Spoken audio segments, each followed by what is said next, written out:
wrong reasons. They're doing it. They're trying to make like, you know, all this money and a career out of it, and like, there's no money in it, right? Okay. Well, that's good to know. Yeah. Yeah. But yeah, like this, it's kind of sad, really. Like the self-esteem issues, and like I know for sure, like that's why I started, right? Like low self-esteem, and like again, like that's how I felt like I was protected, right? Mm-hmm. And when I was in, like, I went to rehab. Obviously, we'll get into that later. But yeah, sure. I remember in there, the one girl had said to me, like, you know, like that was your iron suit in a sense. Like that was like my body or whatever was my protection against the world. Right. So, yeah.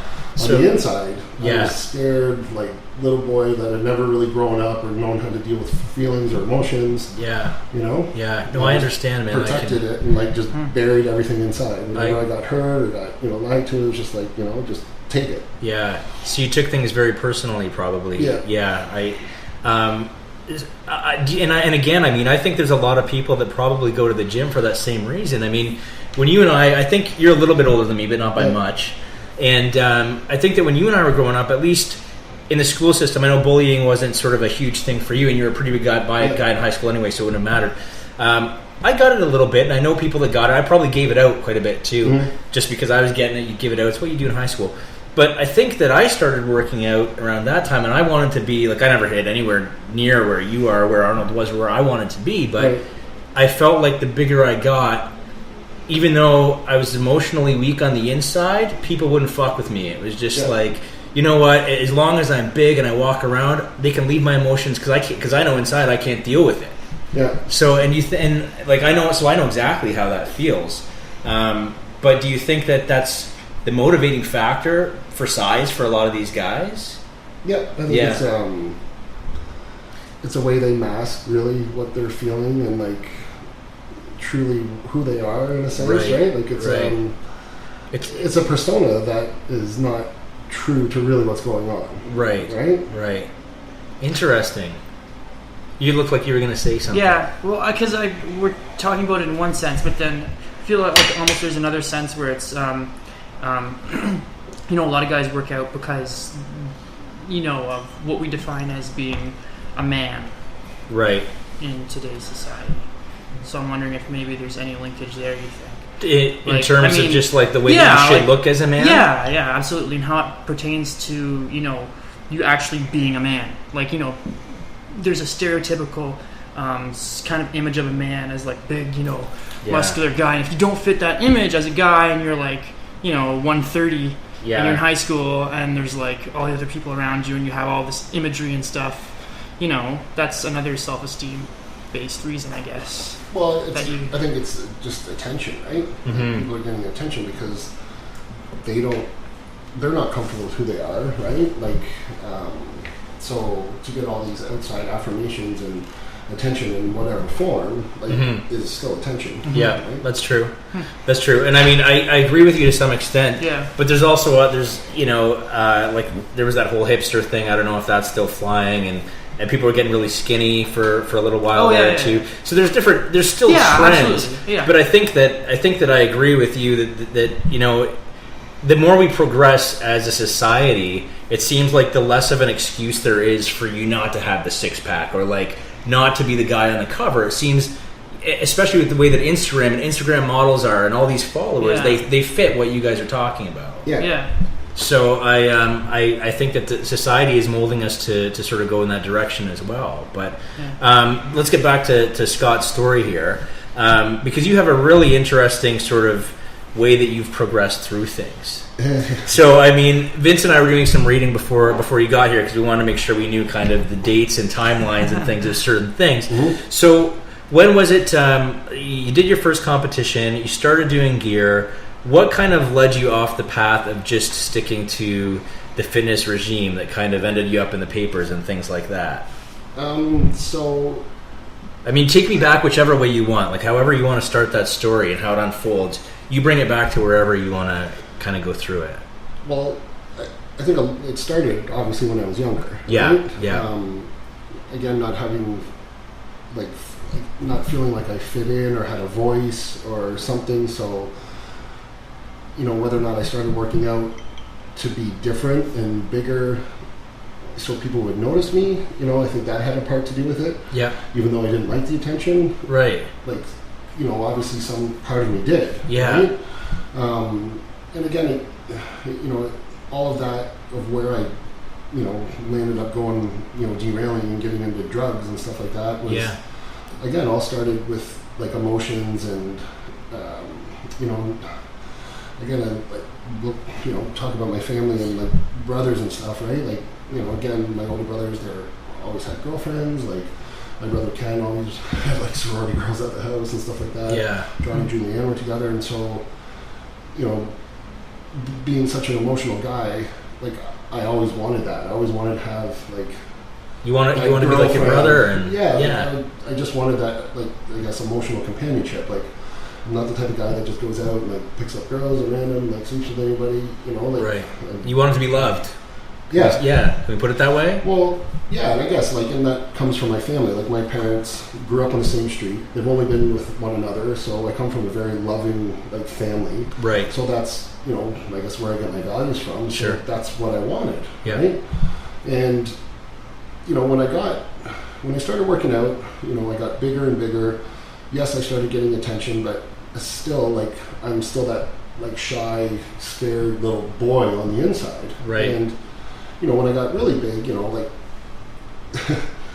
yes, it's attractive to some people, but it also scares a lot of people too, right? Sure, yeah. So, because you get, you know, obviously different personas and what people think of that, right? Yeah. Because I know a lot of women out there have probably had some bad experience with the guys that do steroids, right? And yeah. You always, you know, hear some horrible stories, but so there I am, like, you know, 340, 360 pounds, like big, but I would call it more of like a football type big. Okay. So when I started dieting for my first show, like, two things happened.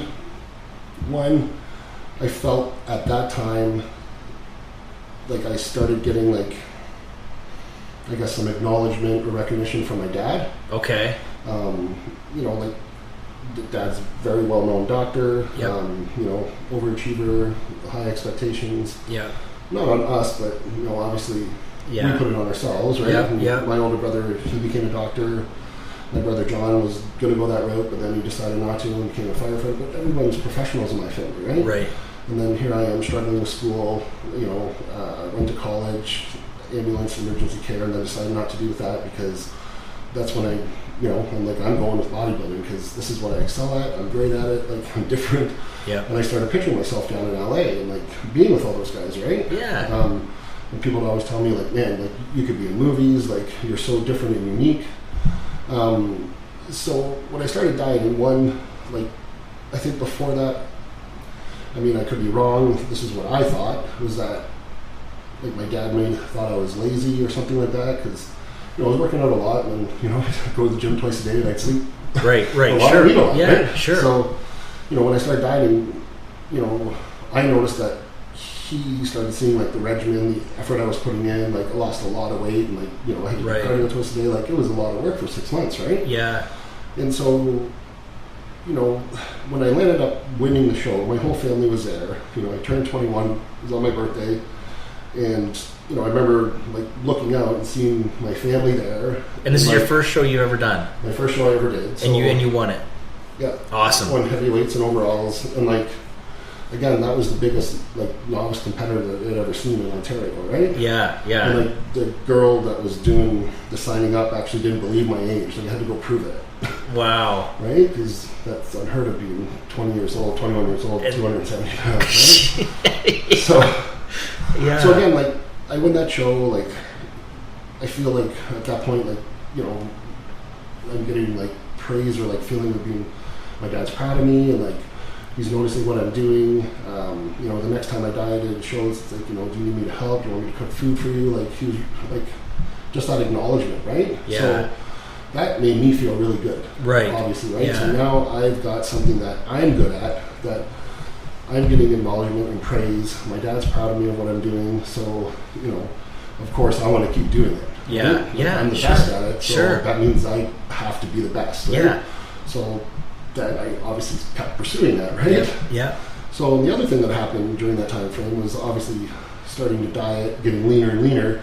Like, I started getting hit on a lot, right? Okay. I never really noticed it up until this point, you know. Right. Like when you start, I was, 6 weeks out from a show, like you're in pretty good shape. You know, everywhere I went, girls were hitting on me and stuff like that. So really, that was very new to me. Right? No kidding. And still, like I hadn't had like a long-term girlfriend or whatever you want to call it. Sure. In my mind, I'd always wanted like that picture of that, cute little blonde, like ponytail, going to the gym with me, like sharing that life, fitness and stuff like that. So you had kind of a bit of a vision of what you wanted. Yeah, okay. Just that partnership, right? Like someone like a team, like do things together and stuff, right? So when I did my first show, a bunch of my friends went to watch. They videotaped it, and when they came back, they were playing it, and there was a girl that saw it, and she's like, "I want to meet that guy." Right? So, of course, the next weekend, we landed up meeting, and, she was cute, young, little blonde, right? Yeah. Everything that I thought I wanted. Okay.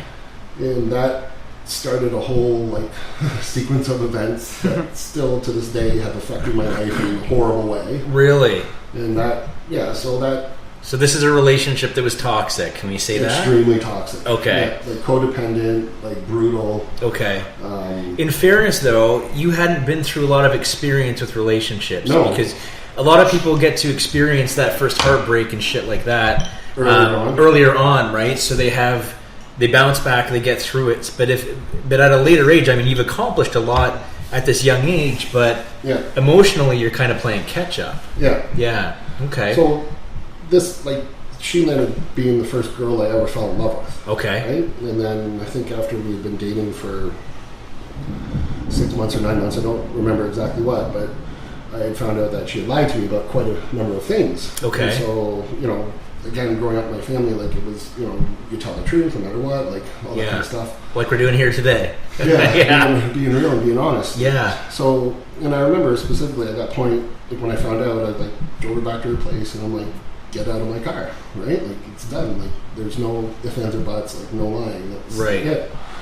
So, obviously she was upset, and I stuck by my guns, and whatever, that relationship ended in a way, but then, of course, 10 days later, these rush of feelings for me coming back. Right. I don't have anybody around, older brothers, they were gone, I guess no real close friends or buddies that I could talk to that say, this is normal, Scott, you just need to do other things or this and that, go through it. Right. So, of course, I got sucked back into it, right? And that started another 7 years of off and on toxic stuff. Wow. So how long had you been together before you found out about the lying originally? I think about 9 months. 9 months. So it was pretty early in. I mean, in the grand scheme of things, 9 months isn't necessarily a short period of time, but compared to 7 years, it is. Yeah. So, so you found out that she lied. You just got overrun with the emotions, the oxytocin, and everything's flowing through you. Yeah. You give in. Yeah. So did you reach out to her, or was she kind of still trying to get back in, and you just let her get back in? I don't remember specifically. Okay, all right. And either way, you just anyways, it started a lot of bad stuff, right? Okay.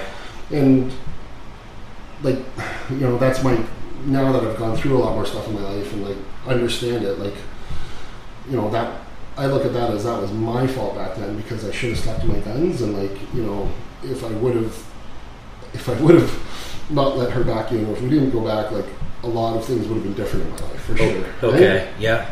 So what are some of these things that obviously would you say you regret, or? Oh yeah. Yeah, I mean, I know there's always a lesson in every mistake that's made, but so let's talk about some of the stuff that happened. I mean, you talk about these events. Let's kind of get into a few of the details. Well, I mean, during the 6 years, it was off and on. I went back and then wasn't happy, right? Because you never get over that, and she wasn't the person that she portrayed to me, right? I was always told, this person is not who you think they are. When you're not around, she's completely different, and I never saw that. Right. So, who was telling you this? That she was completely different? Her friends. Her friends? Yeah. Okay. They were going to the bars, and I wasn't a bar person. I was always, Sure. Again, bodybuilding, eating, right? Like even in my off season, like it was, I brought all my food with me. I slept over at our house on Tuesday nights and Saturday nights. Really? Wednesdays and Sundays.